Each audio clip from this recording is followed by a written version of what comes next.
बघा लक्षात आहे. आपण ऑप्टिकली ऍक्टिव्ह मॉलिक्यूल समजून घेऊन राहिलो. तर ऑप्टिकली ऍक्टिव्ह मॉलिक्यूल आपण कशाला म्हणणार आहोत माहिती आहे का? तर आपल्याला माहिती आहे की ऑर्डिनरी लाईट जे असतात, काय असते ऑर्डिनरी लाईट, हे आपला ऑर्डिनरी लाईट आहे. हे ऑर्डिनरी लाईट जर एका स्पेशल निकोल प्रिझम मधून आपण काय केला, पास केला.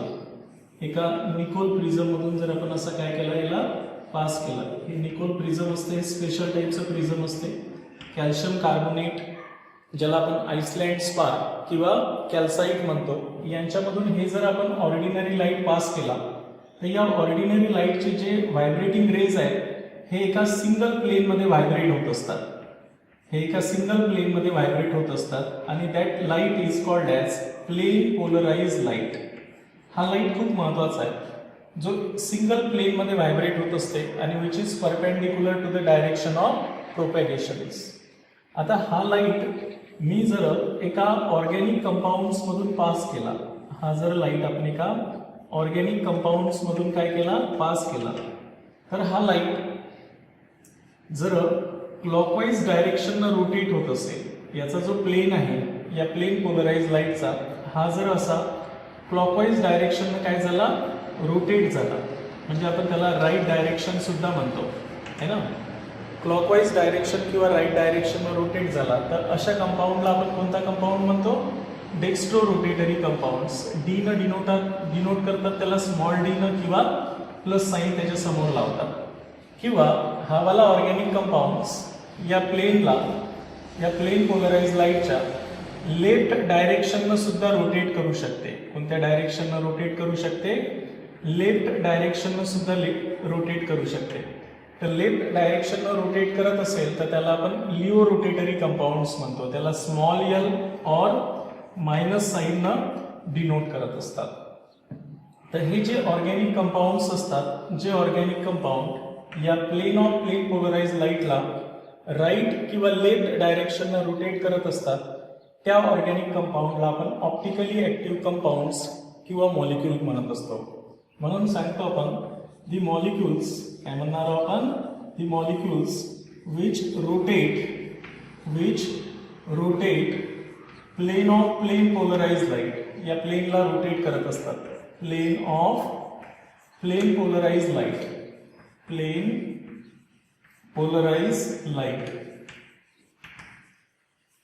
in right or left direction, एक तर ते राईट डायरेक्शननं रोटेट करतात किंवा लेफ्ट डायरेक्शननं रोटेट करत असेल तर these compounds are called as optically active compounds और ऑप्टिकली ऍक्टिव्ह मॉलिक्यूल्स. त्यांना आपण ऑप्टिकली ऍक्टिव्ह कंपाऊंड्स किंवा ऑप्टिकली ऍक्टिव्ह मॉलिक्यूल्स म्हणत असतो. म्हणून आपण सांगतो those molecules which rotate the plane polarized light in right or left directions, हे जर लाईट किंवा लेफ्ट डायरेक्शन्स ना यांना जर रोटेट करत असेल है की नाही, तर अशा कंपाऊंडला आपण काय म्हणत असतो, ऑप्टिकली ऍक्टिव्ह कंपाऊंड्स म्हणत असतो. ठीक आहे, इथपर्यंत तुमच्या लक्षात आलं असेल. आता हे ऑप्टिकली ऍक्टिव्ह कंपाऊंड्स दोन प्रकारचे असतात. हे जे कंपाऊंड्स असतात हे दोन प्रकारचे असतात. जे ऑर्गॅनिक कंपाऊंड्स या प्लेन पोलराइज लाईटला राईट डायरेक्शननं रोटेट करतात त्यांना आपण डेक्स्ट्रो रोटेटरी कंपाऊंड्स म्हणत असतो. म्हणून पहिला जो आहे आपण तो म्हणतो dextro rotatory compounds. Dextro rotatory compounds म्हणजे कोणते असतील, ज्याला आपण स्मॉल डी न डिनोट करत असतो किंवा त्यांच्या नावाच्या समोर प्लस साईन डिनोट करत असतो. ठीक आहे, तर डेक्स्ट्रो रोटेटरी कंपाऊंड्स आपण त्या कंपाऊंड्सला म्हणत असतो की the molecules which rotate the plane polarise light in a right directions. जे ऑर्गॅनिक मॉलिक्यूल्स, लक्ष ठेवा, ऑर्गॅनिक मॉलिक्यूल्स काय करत असतील, रोटेट करत असतील. कोणाला, प्लेन पोलराइज लाईटला. रोटेट द प्लेन पोलराइज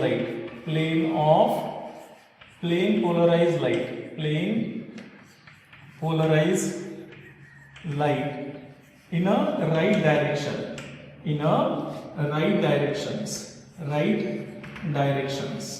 जे राईट डायरेक्शन किंवा क्लॉकवाईज डायरेक्शन रोटेट करत असतील तर they are called as dextro rotatory compounds. त्यांना आपण काय म्हणतो, डेक्स्ट्रो रोटेटरी कंपाऊंड्स. क्लिअर आहे. आता जर एक्झाम्पल द्यायचं असेल आपण तर एखाद्या एक्झाम्पलच्या नावाच्या समोर आपण स्मॉल डी लिहिलं किंवा प्लस साईन दिलं आणि लॅक्टिक ऍसिड असं लिहिलं तर याचा अर्थ आहे की हा लॅक्टिक ऍसिड जर या सॅम्पल ट्यूबमध्ये आपण ठेवला तर तो या प्लेन पोलराइज लाईटच्या राईट डायरेक्शनला रोटेट करेल, म्हणून आपण त्याला डेक्स्ट्रो रोटेटरी कंपाऊंड्स म्हणत असतो. तसंच दुसरा जो टाईपचा कंपाऊंड आहे तो आहे आता laevo rotatory compound. Laevo rotatory. आता लिओ रोटेटरी टाईपचा कंपाऊंड्स म्हणजे कोणता कंपाऊंड्स असतो माहिती आहे का? ज्याला आपण स्मॉल लिहाल ना किंवा नावाच्या समोर मायनस साईनने काय करत असतात, डिनोट करत असतात. आता हे असे ऑर्गॅनिक कंपाऊंड्स असतील की जे या प्लेन पोलराइज लाईटच्या लेफ्ट डायरेक्शनला रोटेट करत असतील तर त्यांना आपण काय म्हणत असतो, लिओ रोटेटरी कंपाऊंड्स. म्हणून आपण यांचीही डेफिनेशन देतो की द ऑर्गॅनिक कंपाऊंड्स हे असे ऑर्गॅनिक कंपाऊंड्स असतील आहे की नाही, किंवा ऑर्गॅनिक मॉलिक्युल्स असतील which rotate the plane of plain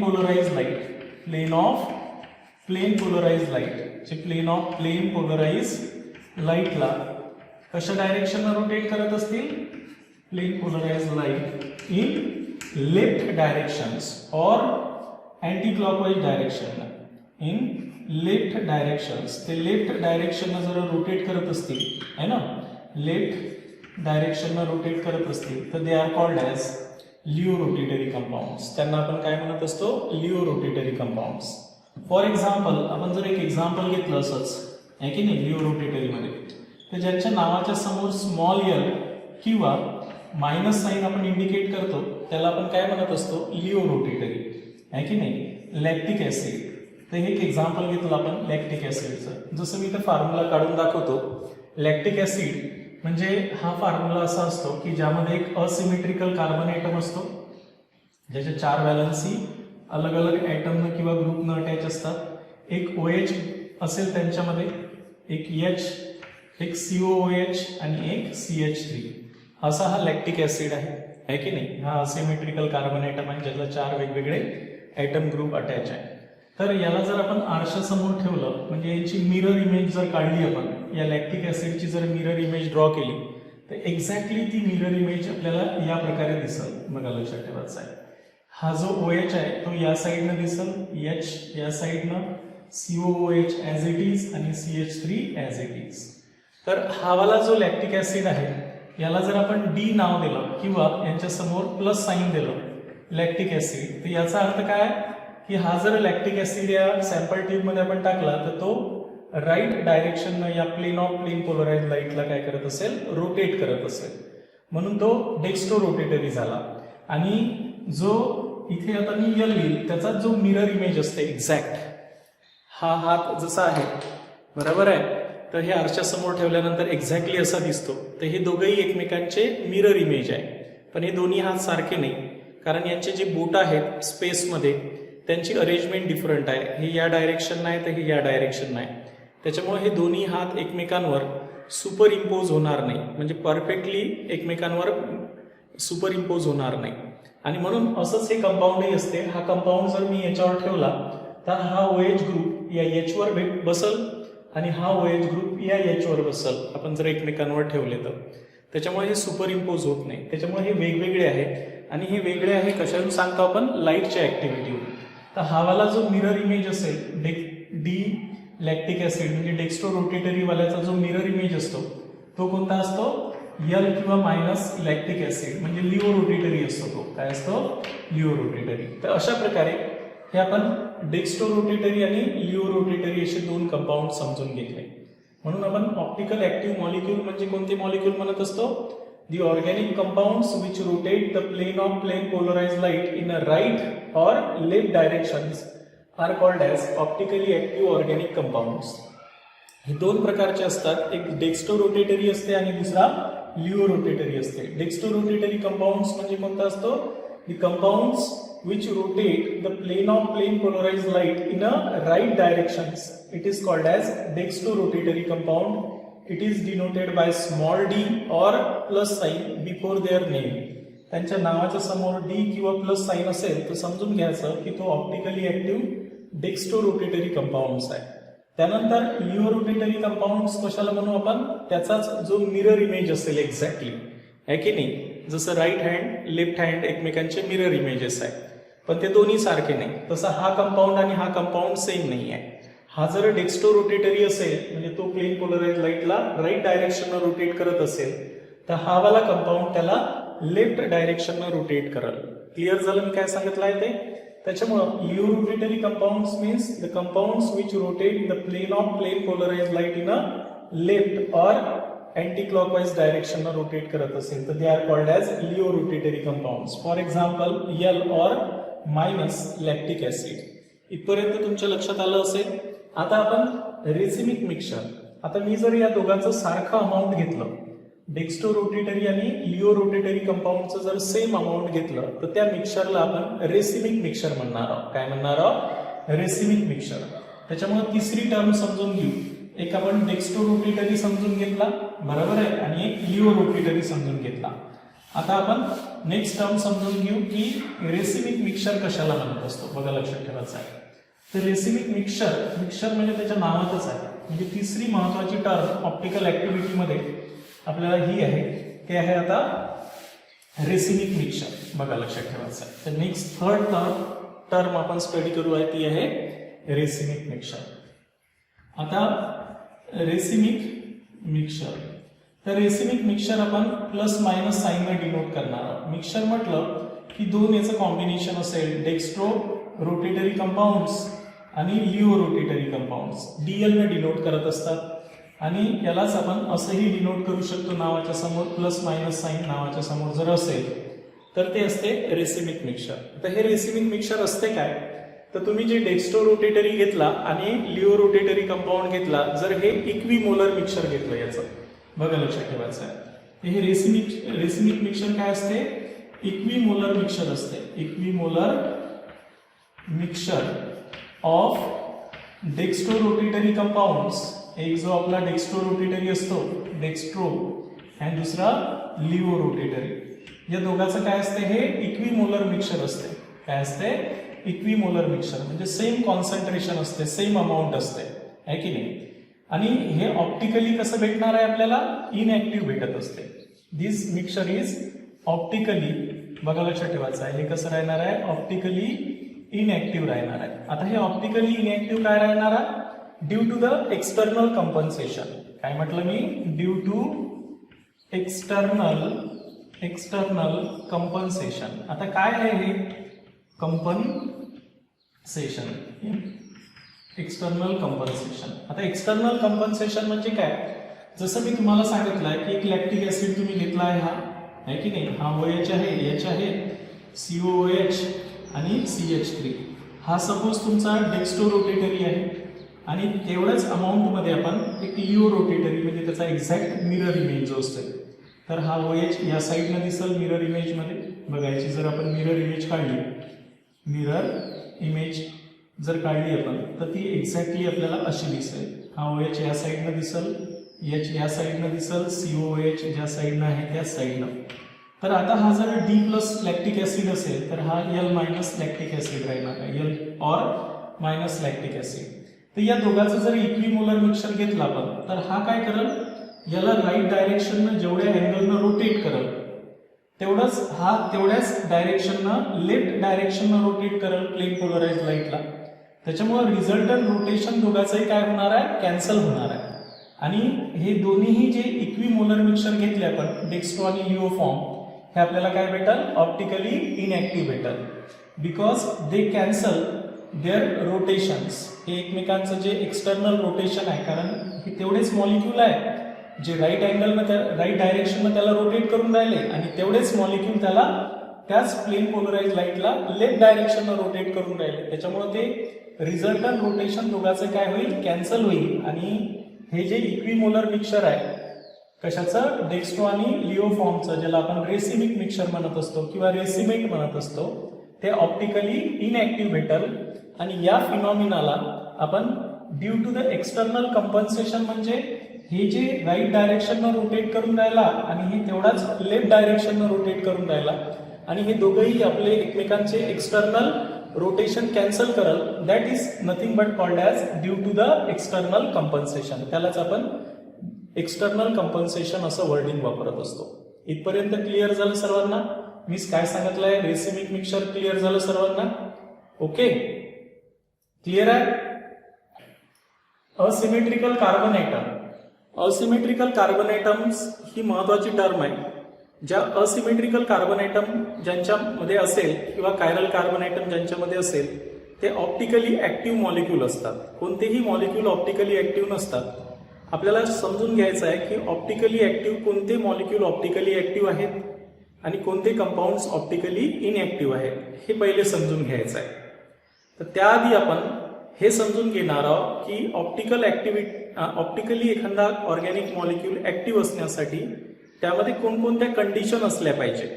तर त्यातली एक कंडिशन्स आहे की एखादा ऑर्गॅनिक कंपाऊंड हा ऑप्टिकली ऍक्टिव्ह असण्यासाठी त्यामध्ये असिमेट्रिकल कार्बन ॲटम किंवा त्यालाच आपण कायरल कार्बन ॲटम असणं आवश्यक आहे. आता मग असिमेट्रिकल कार्बन ॲटम म्हणजे काय ते पहिले समजून घेऊ. बघा, लक्षात ठेवायचं आहे. तर आपल्या कार्बनला किती व्हॅलन्सी असतात? 4 व्हॅलन्सी असतात. तर या 4 व्हॅलन्सी जर वेगवेगळ्या ॲटम किंवा ग्रुपनं अटॅच असेल तर तशा कार्बनला आपण असिमेट्रिकल कार्बन ॲटम म्हणत असतो. जसं एक एक्झाम्पल घेतलं मी लॅक्टिक ॲसिडचं, तर एक व्हॅलन्सी कार्बनची COOH ग्रुपनं अटॅच आहे, एक OH ग्रुपनं अटॅच आहे, एक CH3 ग्रुपनं अटॅच आहे आणि एक H नं अटॅच आहे. त्याच्यामुळे या कार्बनच्या चारही व्हॅलन्सी डिफरंट ॲटम किंवा ग्रुपनं जर अटॅच असेल तर अशा कार्बन ॲटमला आपण असिमेट्रिकल कार्बन ॲटम असं म्हणत असतो किंवा कायरल कार्बन ॲटम म्हणत असतो. आणि म्हणून carbon atom which is bonded to, बघायची डेफिनेशन्स काय द्यायची आहे? The carbon item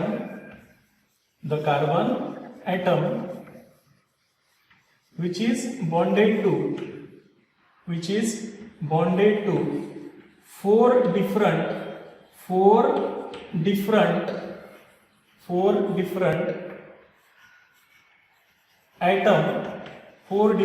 atoms or groups. एक तर ॲटम राहू शकतात किंवा ग्रुप्स राहू शकतात त्याला अटॅच असणारे, आहे की नाही? The carbon atom which is bonded to 4 different atom or groups are called chiral carbon atom, त्यालाच आपण काय म्हणत असतो? कायरल कार्बन ॲटम म्हणत असतो. और असिमेट्रिकल कार्बन ॲटम,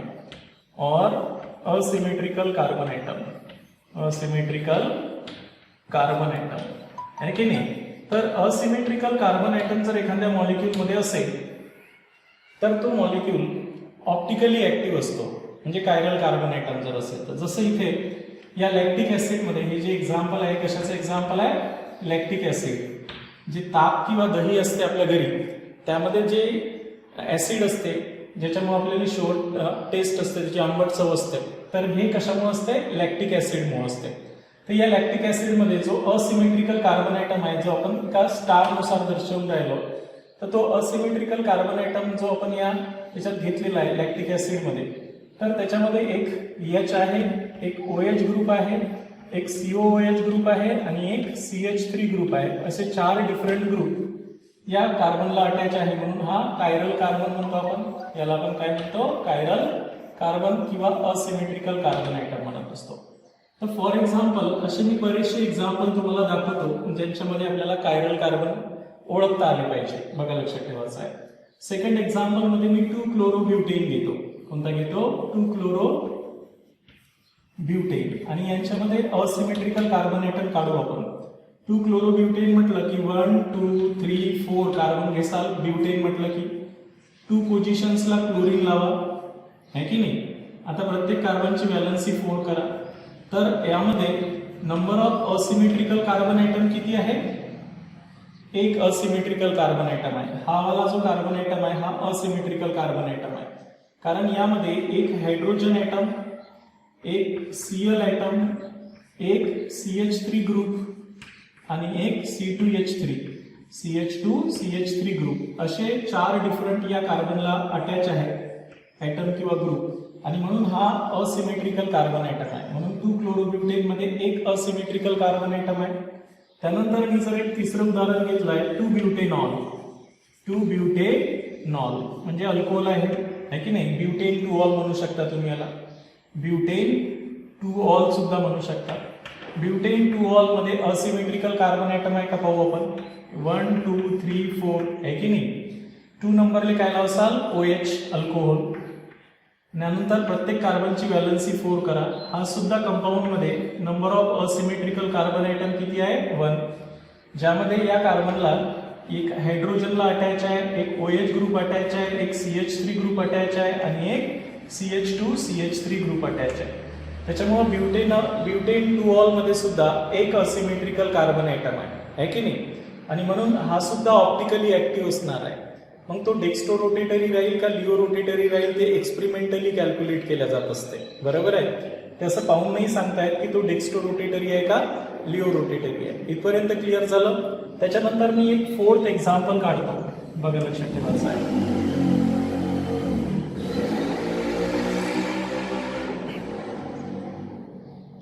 बघा लक्षात येत आहे. आपण एक ऍसिड घेऊ असा COOH ग्रुप घेऊ, बघा लक्षात ठेवायचं आहे.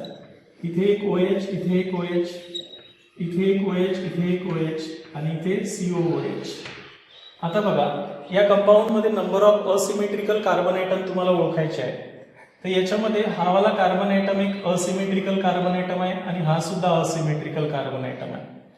पण एक्झॅक्टली असं जर कॉन्फिगरेशन असेल तर तो ऑप्टिकली इनएक्टिव्ह राहणार आहे. ते नंतर आपण पाहू. याला मिझो कंपाऊंड म्हणतात. नंतर सांगतो मी मिझो कंपाऊंड म्हणजे काय. पण याच्यामध्ये ही 2 असिमेट्रिकल कार्बन ॲटम आहे. हा वाला carbon atom OH H COOH आणि हा वेगळ्या ग्रुपला अटॅच आहे. हा वाला कार्बन सुद्धा H OH COOH आणि हा वेगळ्या ग्रुपला अटॅच आहे. म्हणून याच्यात 2 असिमेट्रिकल कार्बन ॲटम आहे. तर अशा प्रकारे हे तुमचे कार्बन तुम्हाला असिमेट्रिकल कार्बन ॲटम पहिल्यांदा ओळखता आलं पाहिजे. जसं मी अजून एक उदाहरण सांगतो, एक ग्लुकोज आणि दुसरं फ्रुक्टोजचं.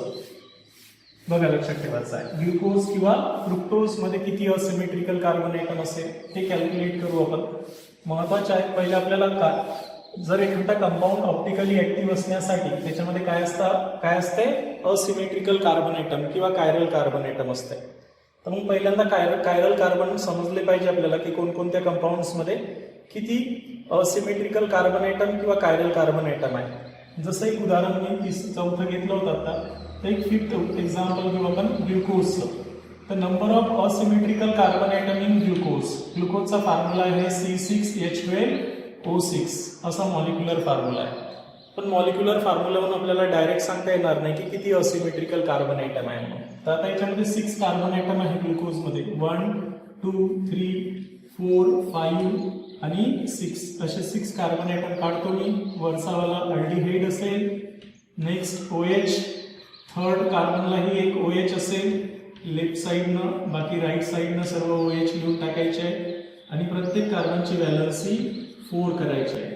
आता बघा या ग्लुकोजचा फॉर्म्युला असा आहे, यामध्ये 4 असिमेट्रिकल कार्बन ॲटम आहे. हा वाला असिमेट्रिकल कार्बन ॲटम आहे, OH H CHO आणि एक वेगळा ग्रुप आहे. हा वाला सुद्धा एक असिमेट्रिकल कार्बन ॲटम आहे, एक OH H हे वेगळा ग्रुप आहे आणि हा वेगळा ग्रुप आहे. इथेही H OH हे वेगळा ग्रुप आहे आणि खालचा वेगळा ग्रुप आहे इथे सुद्धा. तर number of asymmetrical carbon atom glucose मध्ये किती येतील? Number of asymmetrical carbon atom n N denote करू आपण, तर ते 4 येतात. समजलं, लक्षात आलं का? तर तुम्हाला जर ग्लुकोज मध्ये number of asymmetrical carbon atom विचारले तर ते 4 असतील. त्याच्यानंतर आपण जर फ्रुक्टोज घेतला, काय घेतला? फ्रुक्टोज. आणि या फ्रुक्टोज मध्ये number of asymmetrical carbon atom, glucose आणि फ्रुक्टोजचा मॉलिक्युलर फॉर्म्युला सेम आहे, C6H12O6. हा ग्लुकोजचा बी फॉर्म्युला आहे आणि फ्रुक्टोजचाही मॉलिक्युलर फॉर्म्युला सेम आहे. पण फ्रुक्टोज आणि ग्लुकोज मध्ये फरक आहे. ग्लुकोज मध्ये असा अल्डिहाइड फंक्शनल ग्रुप आहे आणि हा फ्रुक्टोज मध्ये आता कीटोन असणार आहे. 1 2 3 4 5 आणि 6 मधातला कार्बन कार्बोनिल ग्रुप असेल, कीटो ग्रुप असेल.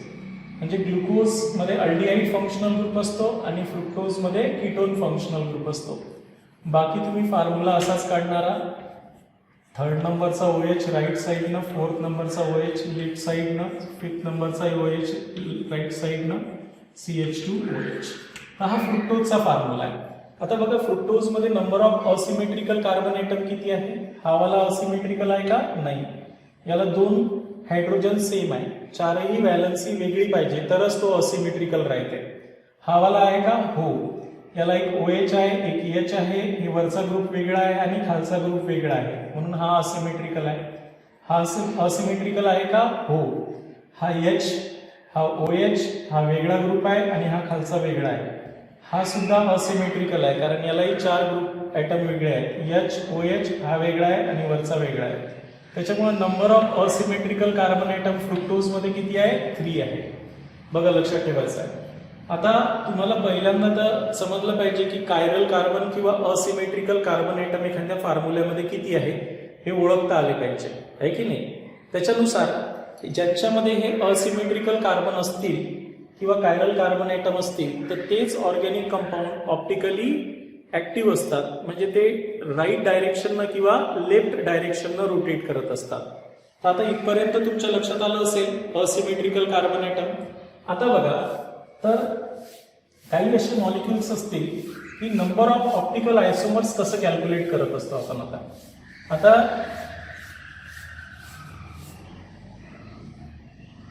बघा लक्षात ठेवायचं आहे, हे तर माहीत झालं आपल्याला की असिमेट्रिकल कार्बन ॲटम आपण ओळखू शकतो. आता असिमेट्रिकल कार्बन ॲटम ओळखल्यानंतर त्यांच्यापासून किती आयसोमर्स बनू शकतात, ऑप्टिकल आयसोमर्स, तेही आपल्याला कॅल्क्युलेट करता आलं पाहिजे, बरोबर आहे की नाही?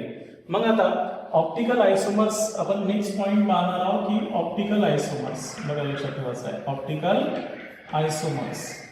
तर ऑप्टिकल आयसोमर्स और त्यालाच दुसरं नाव आहे इनॅन्शिओमर्स.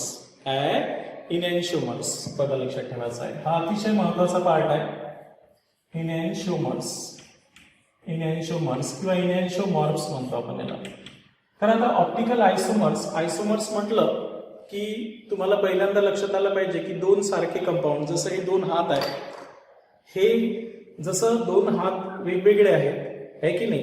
कारण यांच्यामध्ये बोटाची अरेंजमेंट डिफरंट आहे. तसंच हे ऑप्टिकल आयसोमर्स सुद्धा असतात ज्यांच्यामध्ये असिमेट्रिकल कार्बनच्या भोवताली जे ॲटम किंवा ग्रुप असतात त्यांची स्पेस मधली अरेंजमेंट डिफरंट असते, just like the finger in right hand and left hand, आहे की नाही? तर बघा, तर सर्वात पहिल्यांदा नंबर ऑफ ऑप्टिकल आयसोमर्स, इकडे लक्ष द्या आता मी काय सांगतो ते. तर नंबर ऑफ ऑप्टिकल आयसोमर्स कोणत्याही कंपाऊंड मध्ये कसे कॅल्क्युलेट करत असतो? Number of optical आयसोमर्स.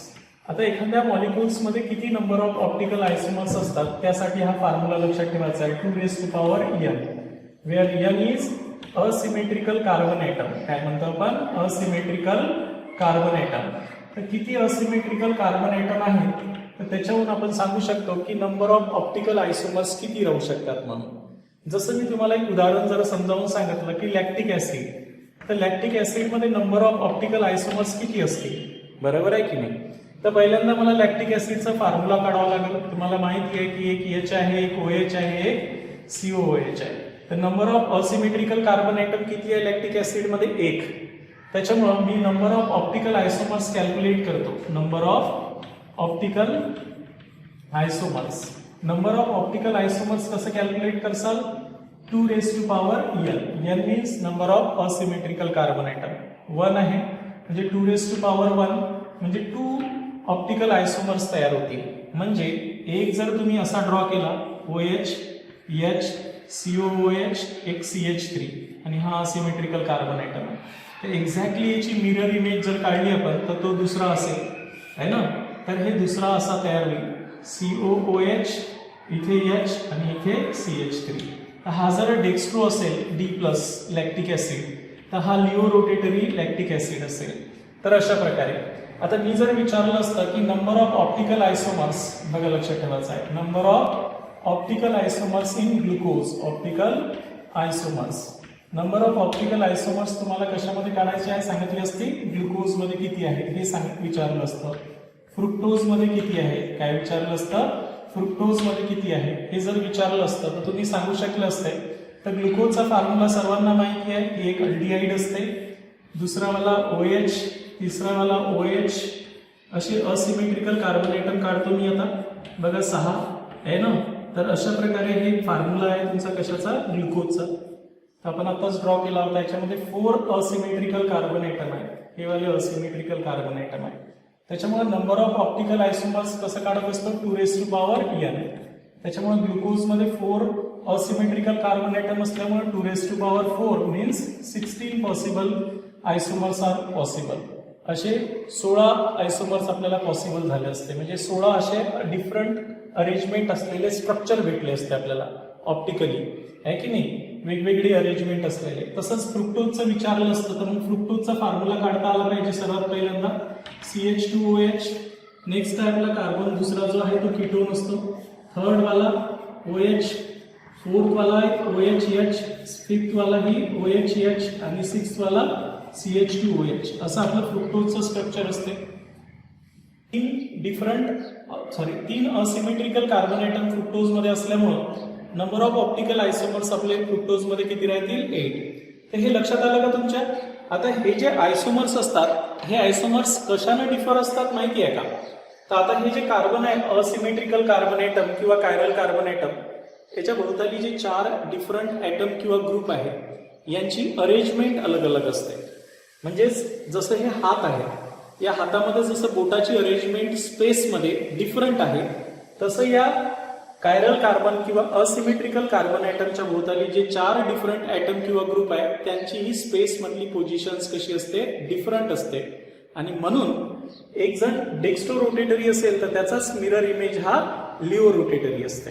क्लिअर झालं मी काय सांगितलं आहे ते? तर इथपर्यंत क्लिअर झालं असेल तर आता आपण पाहणार आहोत की यांना आपण ऑप्टिकल आयसोमर्स म्हणतो. काय म्हणतो? ऑप्टिकल आयसोमर्स. कारण हे फक्त आपण कशावरून ओळखू शकतो? लाईटच्या ऍक्टिव्हिटीहून, प्लेन पोलराइज लाईटच्या ऍक्टिव्हिटीहून ओळखू शकतो की हे दोघं जण डिफरंट आहेत म्हणून. बरोबर आहे? आणि म्हणून आपला जो नेक्स्ट पॉइंट आहे तो आहे आता ऑप्टिकल आयसोमर्स. मी तर सांगितलं आहे तुम्हाला की नंबर ऑफ ऑप्टिकल आयसोमर्स आपण या फॉर्म्युल्याने कॅल्क्युलेट करतो. आता ऑप्टिकल आयसोमर्स कशाला म्हणणार आहोत ते समजून घेऊ. बघा लक्षात ठेवायचं आहे. तर number of optical isomers calculate कसे करायचे आहे त्याचा फॉर्म्युला मी समजावून सांगितला आहे तुम्हाला आता. त्यानंतर आता आपण पाहणार आहोत की ऑप्टिकल आयसोमर्स किंवा इनॅन्शिओमर्स कशाला म्हणत असतात. तर आपण यांची डेफिनेशन आयसोमर्स म्हटलं की तुमच्या लक्षात आलं असेल की कोणत्या कंपाऊंडला आपण आयसोमर्स म्हणतो ज्याचा मॉलिक्युलर फॉर्म्युला तर सेम असतोच, आहे की नाही. तर हे जे ऑप्टिकल आयसोमर्स असतात यांचाही मॉलिक्युलर फॉर्म्युला सेम असणार आहे. फॉर्म्युला सेम असेल. त्यांचा स्ट्रक्चरल फॉर्म्युला सुद्धा सेम असतो. जसं हे राईट हँड आणि left hand exactly same structure आहे, सेम कन्स्ट्रक्शन याचं झालेलं आहे की नाही. तसंच हे असते optical isomers. Same molecular formula, same structural फॉर्म्युलाही सेम असतो. स्ट्रक्चरल बघा लक्षात ठेवायचा यांचा स्ट्रक्चरल फॉर्म्युलाही सेम असतो. स्ट्रक्चरल फॉर्म्युला सेम असतो. त्याच्यानंतर they have same physical and chemical property. यांच्या फिजिकल आणि केमिकल प्रॉपर्टी सुद्धा सेम असतात. फिजिकल अँड केमिकल प्रॉपर्टीज ह्या सुद्धा कशा असतात यांच्या सेम असतात. Same physical and same chemical properties, सारख्याच फिजिकल आणि केमिकल प्रॉपर्टीज असतात. But they are mirror images of each other. त्यानंतर they are mirror images of each other. They are mirror images of each other. हे एकमेकांचे mirror image structure असतात. They are mirror image of each other म्हणजे एकमेकांचे mirror image असतात. जसं मी उदाहरण सांगतो की लॅक्टिक ऍसिड. आपण एक्झाम्पल मध्ये लॅक्टिक ऍसिडच घेऊन राहिलो. म्हणजे आपल्याला मेन लक्षात ठेवायचं आहे OH, COOH आणि एक CH3. याचे नंबर ऑफ ऑप्टिकल आयसोमर्स 2 बनतील. हा एक असेल स्वतः आणि याचा एक्झॅक्ट मिरर इमेज कसा राहील अशा प्रकारचा राहील. OH, इथे COOH आणि इथे CH3. आता बघा हे जरा डेक्स्ट्रो रोटेटरी लॅक्टिक ऍसिड असेल. हा कसा असेल? डेक्स्ट्रो रोटेटरी लॅक्टिक ऍसिड असेल म्हणजे राईट डायरेक्शनवर रोटेट करत असेल. तर एक्झॅक्टली त्याचा जो मिरर इमेज आहे तो कसा असतो? लिओ रोटेटरी लॅक्टिक ऍसिड असतो. आता हे जे 2 आहेत तर मी तेच सांगितलं आहे की they are mirror image structure of each other. ते एकमेकांचे काय असते? Mirror images of each other असतात. पण यांना जर आपण एकमेकांवर चढवलं, जसं हे 2 हात आहेत, या 2 हाताला एकमेकांवर जर आपण असं चढवलं तर ते हे सुपरइम्पोज होतात का? नाही. हे अंगठा आणि करंगळी अलग अलग आहे स्पेसमध्ये, हे 3 बोटं मॅच होतात, पण हे सुपरइम्पोज होतात का करंगळी 2 आणि अंगठे नाही होत. तसंच या कंपाऊंडचंही आहे. हा कंपाऊंड उचलून मी याच्यावर ठेवला तर हा OH ग्रुप तुमचा जो आहे तो H वर बसल, हा H कशावर बसल, या OH वर बसल. भलेही 2 मॅच होईल, पण हे 2 होईल का, नाही. म्हणून हे सुपर इम्पोज होत नसते. म्हणून सर्वात महत्वाची कंडिशन असते की they are non super imposable mirror image structure. त्यांचं non super imposable mirror image structure असते. म्हणजे काय, हे जे 2 हात आहेत हे एकमेकांवर सुपर इम्पोज होत नाही, त्याला म्हणत असतात non super imposable mirror image. म्हणजे हा मॉलिक्यूल मी याच्यावर ठेवला तर एक्झॅक्टली हा याच्यावर असा सुपर इम्पोज होत नाही, जसे राईट हँड आणि लेफ्ट हँड एकमेकांवर सुपर इम्पोज होत नाही. तर आपण तेच म्हणतो की they are non super imposable mirror image structure. ते मिरर इमेज तर असतात पण non super imposable mirror image structure असेल.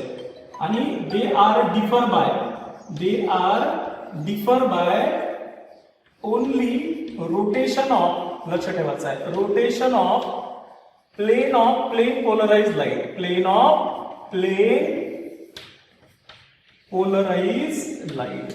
ते फक्त प्लेन पोलराइज लाईटच्या रोटेशननं डिफर असतात. म्हणजे हा राईट डायरेक्शननं रोटेट करत असेल तर हा लेफ्ट डायरेक्शननं रोटेट करत असते. आर कॉल्ड इनॅन्शिओमर्स किंवा ऑप्टिकल आयसोमर्स. यांनाच आपण काय म्हणत असतो, ऑप्टिकल आयसोमर्स ऑर इनॅन्शिओमर्स. त्यांनाच आपण ऑप्टिकल आयसोमर्स किंवा इनॅन्शिओमर्स म्हणत असतो. मग तुम्हाला जर कोणी विचारलं की ऑप्टिकल आयसोमर्स म्हणजे कोण असतात, तर दे have same molecular formula, same structural formula, they are mirror images of each other, but they are non-superimposable mirror image structure and they are differ by only rotation of plane polarized light, are called as optical isomers or enantiomers किंवा enantiomorphs असंही म्हणतो आपण याला. ठीक आहे. तर number of optical आयसोमर्स काढण्याचा फॉर्म्युलाही सांगितला मी तुम्हाला. नंबर ऑफ ऑप्टिकल आयसोमर्स आपण कसे काढत असतो, 2n. म्हणजे ज्यांच्यामध्ये प्लेन ऑफ सिमेट्री किंवा सेंटर ऑफ सिमेट्री नसते तर त्यांच्यामध्ये नंबर ऑफ ऑप्टिकल आयसोमर्स काढण्याचा फॉर्म्युला असतो 2n. n means number of asymmetrical carbon atom. ठीक आहे. तर ह्या 2 सिच्युएशन असणं आवश्यक आहे कोणत्या मॉलिक्यूलमध्ये, जो ऑप्टिकली ऍक्टिव्ह असेल. तर आता आपण एका कंपाऊंडची ऑप्टिकल ऍक्टिव्हिटी एक्सप्लेन करू. जसं explain the optical activity of 2-chlorobutyne. जर आपल्याला कोणी म्हटलं असतं की 2-chlorobutyneची ऑप्टिकल ऍक्टिव्हिटी एक्सप्लेन करून दाखवा, तर तुम्ही काय सांगितलं असतं की त्यांच्यामध्ये असिमेट्रिकल कार्बन ऍटम आहे का नाही ते सांगितलं असतं. आणि असिमेट्रिकल कार्बन ऍटम असेल तर ते ऑप्टिकली ऍक्टिव्ह असतात. बरोबर आहे की नाही. आणि दुसरं, त्यांची जे नंबर ऑफ ऑप्टिकल आयसोमर्स तयार होतात ते मिरर इमेज असले पाहिजे आणि ते non super imposable mirror image structure असले पाहिजे. बघा आता मी तुम्हाला एक क्वेश्चन्स घेतो ज्याच्यावरून आपण त्याची ऑप्टिकल ऍक्टिव्हिटी एक्सप्लेन करणार आहोत. Explain the optical activity of lactic acid. आपण लॅक्टिक ऍसिडची ऑप्टिकल ऍक्टिव्हिटी एक्सप्लेन करायची आहे. तर आता एखाद्याची ऑप्टिकल ऍक्टिव्हिटी एक्सप्लेन करण्यासाठी की एखादा कंपाऊंड ऑप्टिकली ऍक्टिव्ह असेल तर त्याच्यामध्ये काय कंडिशन असल्या पाहिजे, काय कंडिशन्स असल्या पाहिजे सांगा. सर्वात पहिले की असिमेट्रिकल कार्बन ऍटम असेल त्यांच्यामध्ये. काय असेल, असिमेट्रिकल कार्बन ऍटम आहे का पहा, चेक करायचं आहे. किंवा त्यालाच आपण कोणता कार्बन म्हणतो, कायरल कार्बन ऍटम. दुसरं काय सांगतो की ते त्यांच्या मिरर इमेजेस नॉन सुपर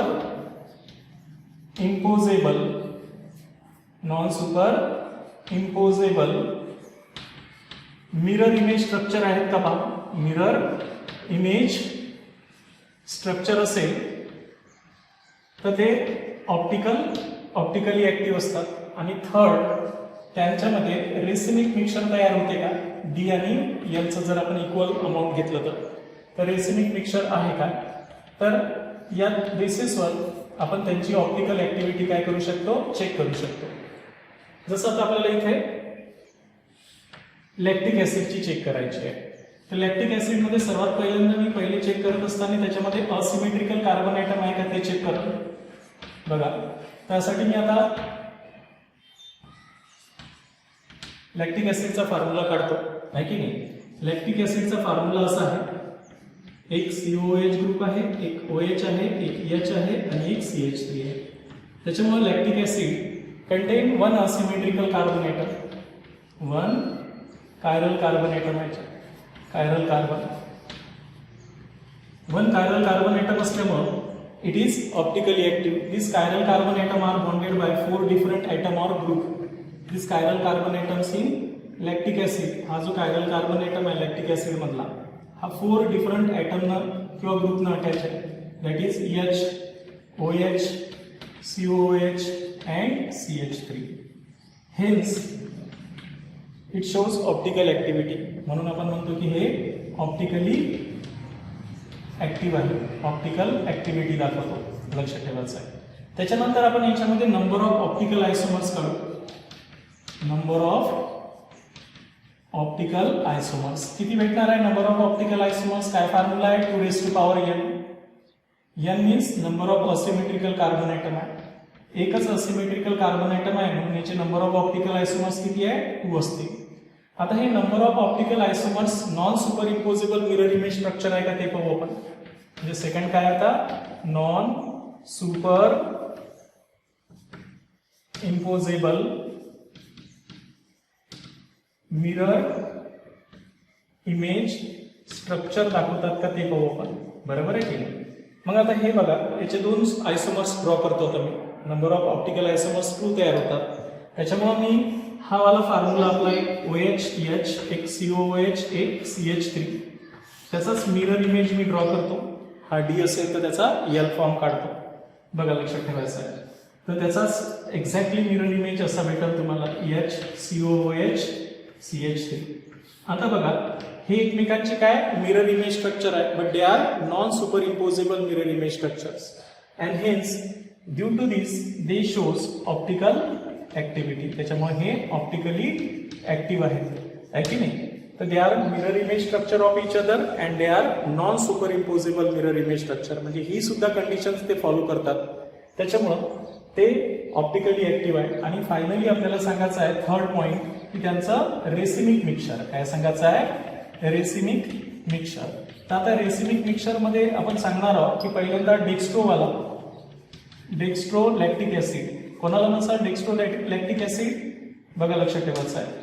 हे सपोज डी लॅक्टिक ऍसिड असेल तर काय म्हणतो आपण? डी लॅक्टिक ऍसिड कोणाला म्हणतो? The lactic acid which rotate the plane polarised light in a right directions. जे राईट डायरेक्शननं प्लेन पोलराइज्ड लाईटला काय करत असतात? रोटेट करत असतात, आहे की नाही. तर त्याला आपण काय म्हणत असतो? Dextro rotatory lactic acid. Second, laevo rotatory lactic acid सुद्धा याच्यामध्ये असते आणि म्हणून आपण लिओ लॅक्टिक ऍसिड कोणाला म्हणतात? लिओ लॅक्टिक ऍसिड, जे लेफ्ट डायरेक्शननं काय करतील? रोटेट करतील प्लेन पोलराइज्ड लाईटला. आणि यांचं जर इक्विमोलर मिक्सचर घेतलं आपण तर हे ऑप्टिकली इनऍक्टिव्ह भेटते. या तिन्ही कंडिशन्स हा लॅक्टिक ऍसिड फॉलो करतो, म्हणून तो ऑप्टिकली ऍक्टिव्ह आहे. समजलं, लक्षात आलं. तर मग कोणाचीही ऑप्टिकल ऍक्टिव्हिटी जर सांगायची असेल तर तुम्ही त्यांच्यामध्ये असिमेट्रिकल कार्बन ॲटम आहे का ते सांगसाल. त्यांचे जे ऑप्टिकल आयसोमर्स तयार होतात ते non super imposable mirror image structure आहेत का ते सांगसाल. आणि ह्या जर ते फॉलो करत असतील तर ते कंपाऊंड ऑप्टिकली ऍक्टिव्ह राहणारच आहे. बरोबर आहे. तर अशा प्रकारे आपण एखाद्या कंपाऊंडची जर आपल्याला ऑप्टिकल ऍक्टिव्हिटी विचारली तर आपल्याला ती सांगता आली पाहिजे, जसं मी इथे लॅक्टिक ऍसिडची तुम्हाला समजावून सांगितले. क्लिअर झालं इथपर्यंत?